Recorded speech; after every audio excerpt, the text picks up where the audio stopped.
Bung Billy dulu. Sebagai orang yang pertama kali atau capres yang pertama kali mengungkap bahwa saat ini rakyat tidak percaya dengan proses demokrasi dan minim sekali ada oposisi. Apa sebenarnya dasar Pak Anies bicara minim sekali ada oposisi dan rakyat sulit percaya pada proses demokrasi supaya pihak lain pun tidak menganggap bahwa pernyataan ini hanya sekedar hipokrasi begitu. Ya, baik. Yang pertama tentu kita perlu melihat hal-hal yang akhir-akhir ini banyak kita lihat tertampang nyata di depan kita ya. Misalkan tentang keputusan MK yang kemarin juga sempat disinggung oleh dua paslon ketika debat. Lalu kemudian tadi yang perlu diluruskan juga pernyataan Pak Prabowo ketika mengatakan ketika Pak Anies di DKI menjadi seakan-akan oposisinya pemerintah. Tapi itu kan sebenarnya pernah terjadi bahwa apa yang kita lakukan di DKI, apa yang Pak Anies lakukan di DKI sepenuhnya adalah kewenangan untuk memimpin daerah khusus ibu kota Jakarta. Dan bisa ditunjukkan dengan bukti di mana posisi DKI mengambil oposisi dengan pemerintah itu mungkin juga perlu kita perdebatkan di poin yang lain. Tapi kita melihat kembali ke poin yang tadi bahwa Pak Anies tekankan bahwa oposisi ini posisi yang terhormat, bukan penghambat pemerintah, tapi menjaga keseimbangan dalam pemerintah. Dan yang perlu kita lihat juga di saat ini adalah jarak antara postur koalisi dengan postur oposisi terlampau jauh, sehingga itu yang membedakan fungsi penyeimbang ini kurang berjalan dengan baik. Misalkan sambil contoh tentang persepsi kita tentang pelemahan KPK melalui undang-undang yang tadi disebutkan oleh Mas Johan.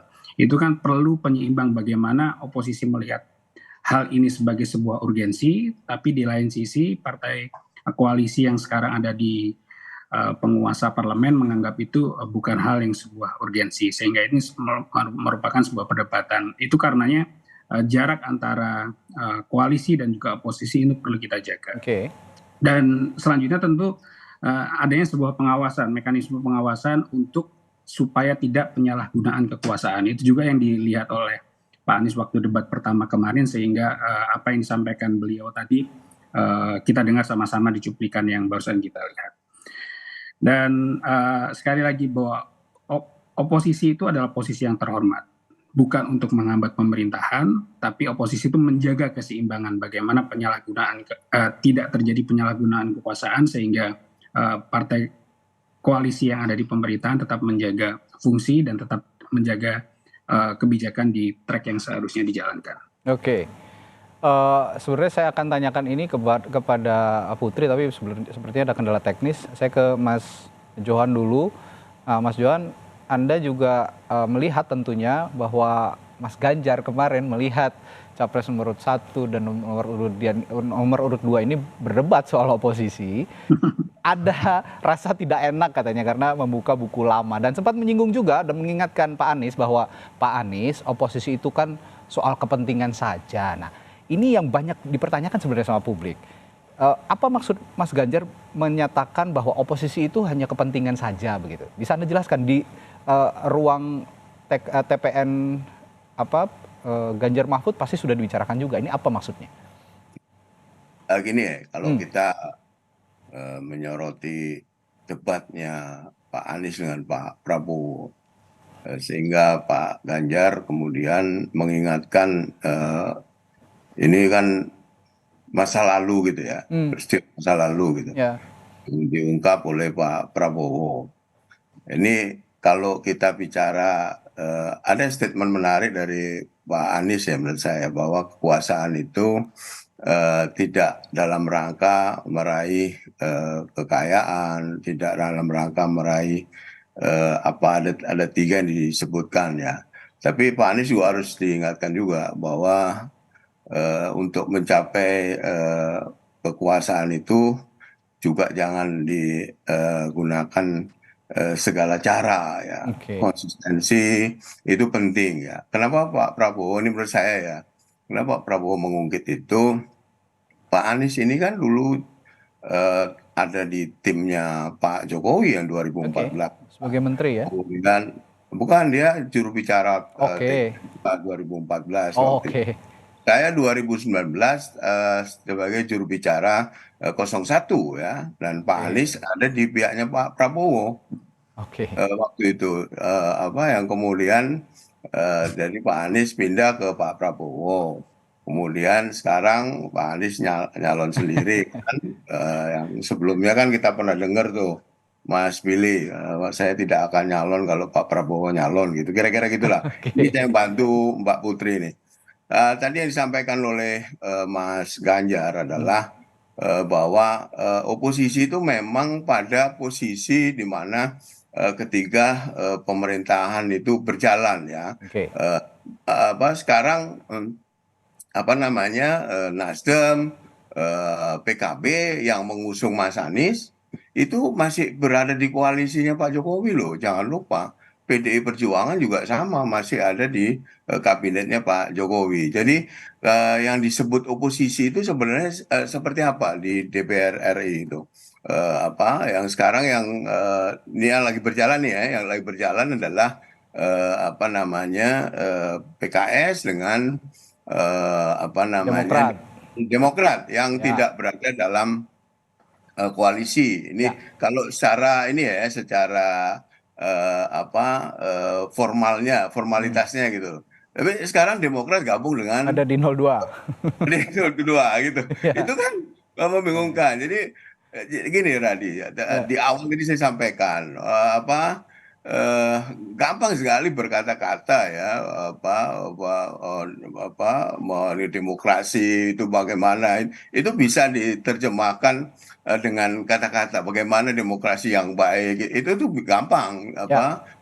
dan debat itu kan janji-janji gitu menurut saya. Betul. Karena itu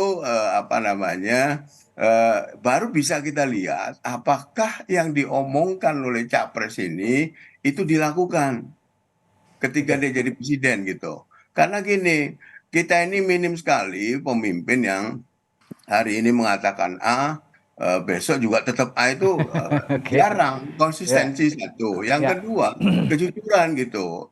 Ngomong A tapi dia tidak melakukan A gitu. Mhm. Itu yang diperlukan oleh rakyat kita 2024 itu adalah Ya. pemimpin yang benar-benar melaksanakan apa yang dia sampaikan karena gini topiknya debat ya, yang disampaikan di debat gitu. Oke, Dan baik. ini tentu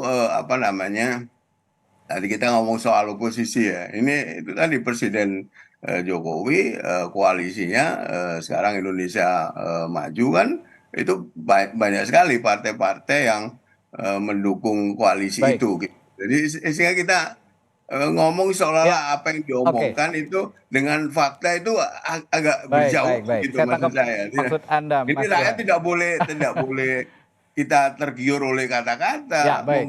Korupsi itu kata Mas Ganjar bukan dengan kata-kata, Ya. tapi Oke. dengan perbuatan. Jadi Oke. hidup ini pelaksanaan kata-kata. Jadi yang kita perlukan adalah pemimpin yang hari ini ngomong A, ya besok ya harusnya A. Oke, Sekarang baik. koalisi misalnya, bentar belum selesai. Baik, Mas Misalnya Johan. koalisi kan berubah terus tuh kemarin tuh sebelum sampai akhirnya mendaftar itu dengan gampangnya kok orang ngomong kemarin saya ini sekarang nggak ini ada yang menuduh pengkhianat, ada yang merasa dikhianati gitu. Itu Hmm. kan gimana rakyat dipertontonkan Ya. ngomongnya seolah di awal begini-begini gitu. Ya. Tiba-tiba berubah gitu. Nah, itu jangan. Maksud saya rakyat itu harus disuguhi oleh pemimpin yang konsisten, Konsisten. Ya. jujur, yang ngomong A melaksanakan A, bukan ngomong A tapi melaksanakan B. Nah, itu yang Oke. bisa kita lihat dari tiga paslon kan nanti ketika dia jadi presiden gitu. Ya. Untuk mengukurnya ya kita lihat track recordnya gitu, rekam Oke. jejak seperti yang paslon satu kan selalu menyampaikan bahwa rekam jejak itu penting. Tapi rekam jejak yang seperti apa? Baik. Pertanyaan. Ya, Terima kasih. kalau Mas Jo tadi mengatakan ini hanya permainan kata-kata saja dari Pak Anies Baswedan saat menyinggung soal oposisi dan proses demokrasi yang tidak berjalan di Indonesia saat ini secara utuh begitu. Tapi nyatanya permainan kata-kata ini menyulut reaksi yang lumayan kencang begitu dari Pak Prabowo, Putri. Kalau saya lihat Pak Prabowo dengan kencang bereaksi mengatakan bahwa Anda ini ke Pak Anies begitu ya, Anda ini kalau tidak ada demokrasi tidak bisa jadi gubernur. Suasana kebatinan apa yang saat ini dijelaskan kepada tim kampanye nasional Prabowo Gibran ketika Pak Prabowo dengan emosional mengatakan itu di atas panggung debat? Ya, sebenarnya kan ini seperti diskusi antar mentor politik dengan politisi yang dulu pernah diusung oleh beliau. Jadi ya memang beliau kan kemarin juga sempat menyampaikan kan, ketika dulu beliau mengusung Pak Anies, tidak akan mungkin Pak Anies bisa jadi gubernur kalau tidak ada demokrasi. Dan itu sebenarnya secara mentalitas itu adalah pengingat ataupun reminder yang sangat baik menurut saya dari seorang guru politik untuk seseorang yang sudah pernah beliau bimbing dan sudah pernah beliau bina sampai dengan tahapan ini, supaya tetap ada etika yang diusung gitu. Jadi jangan karena momentum debat dan harus mempertontonkan kepiawaian dalam menggunakan retorika atau kata-kata, semua hal dianggap lumrah ataupun semua hal tiba-tiba jadi halal gitu. Termasuk juga membuat tuduhan-tuduhan ataupun klaim yang ya saya yakin juga Pak Prabowo merasa itu jauh dari etika yang semestinya kita usung. Makanya kan di pesan beliau kemarin selalu mengutamakan persatuan untuk Indonesia. Jadi jangan sampai kontestasi Pilpres ini malah membuat perpecahan. Dan beliau juga berkali-kali sudah menyampaikan gitu. Kalaupun nanti misalnya beliau menang, pasti akan merangkul semua pihak yang sekarang menjadi kompetitor beliau. Pun kalau misalnya nasib berkata lain, pasti juga beliau akan berbesar hati seperti yang sekarang sudah beliau tunjukkan dengan bergabung dengan pemerintahannya Pak Jokowi. Jadi ya kalau soal oposisi dan koalisi ini ya memang Pak Prabowo sudah nomor satu lah tahu bagaimana harus menyikapi keadaan demi tentunya mempertahankan persatuan Indonesia. Baik, ini sepertinya juga dialami oleh partai Anda begitu ya Mbak Putri, sebelumnya pernah menjadi oposisi dan sekarang berada di koalisi, dan ini dirasakan bahwa suasana kebatinan yang dirasakan oleh Pak Prabowo tidak lebih dari mentor kepada sosok yang pernah diusungnya sebagai kepala daerah begitu ya kira-kira. Tapi mudah-mudahan dari pernyataannya Mas Anies ini tadi juga disinggung oleh Mas Jo, tidak sekedar retorika begitu ya, hanya permainan kata-kata, tapi juga benar-benar ingin memperbaiki proses demokrasi yang hari-hari ini memang agak terganggu, dan juga oposisi yang dinyatakan oleh Mas Anies ini tidak terlalu dirasakan hari-hari ini untuk sebagai penyeimbang pemerintah begitu ya. Nah, masing-masing saya akan meminta closing statement dari Bung Billy dulu. Bung Billy, singkat yang ingin Anda sampaikan dari tema hari ini soal oposisi, khusus untuk pernyataan Mas Anies kemarin, apa saja? Ya, baik. Tentu kita melihat semua seperti yang disampaikan Mbak Putri tadi, baik itu Pak Prabowo, Pak Mahfud, Pak Ganjar, dan semua orang yang bertarung di kontestasi ini sebagai rekan perjuangan untuk kita, bukan rekan perjuangan ya, sebagai lawan bertanding untuk menyambut kontestasi Pilpres, dan kita tentu bersepakat menghormati mereka semua dalam posisi dan kapasitas masing-masing. Dan yang perlu kita lihat adalah bagaimana nanti ketika sudah terpilih. Dan ketika sudah terpilih tentu nanti bisa jadi postur koalisi, postur oposisi akan berubah, baik itu partai pengusungnya ataupun jumlah kursi di DPR tentu akan berubah. Dan ini nanti mungkin akan mengerucut ketika mendekati ataupun ketika sudah selesai masa Pilpres ya. Dan kita perlu mendorong bahwa semuanya perlu menegakkan integritas. Dan tadi juga sempat disampaikan bahwa apa yang menjadi kegelisahan, baik itu suasana demokrasi ataupun hal yang sekarang tampak di depan kita dalam pemberitaan dan hidup kita sehari-hari, semua punya posisi kritis untuk menegakkan itu. Dan saya rasa setiap partai politik pernah ada di posisi koalisi ataupun oposisi, dan ke depan juga petanya mungkin akan berubah, tapi ketika kita menegakkan integritas, saya percaya partai politik bisa menegakkan fungsinya masing-masing, baik itu di partai koalisi pemerintah ataupun nantinya ketika ada di oposisi. Oke, Mbak Putri silakan dengan pertanyaan yang sama.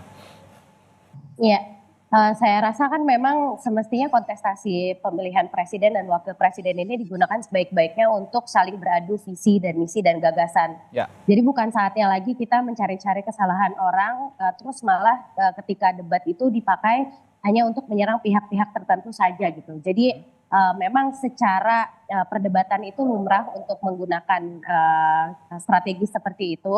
Tapi akhirnya setelah itu bahkan publik masih banyak yang bertanya-tanya gitu terkait dengan efektivitas dari visi misi dan juga program kerja yang nanti akan diusung masing-masing pihak terkait dengan tema yang kemarin dipertanyakan gitu tentang hukum HAM dan pemberantasan korupsi.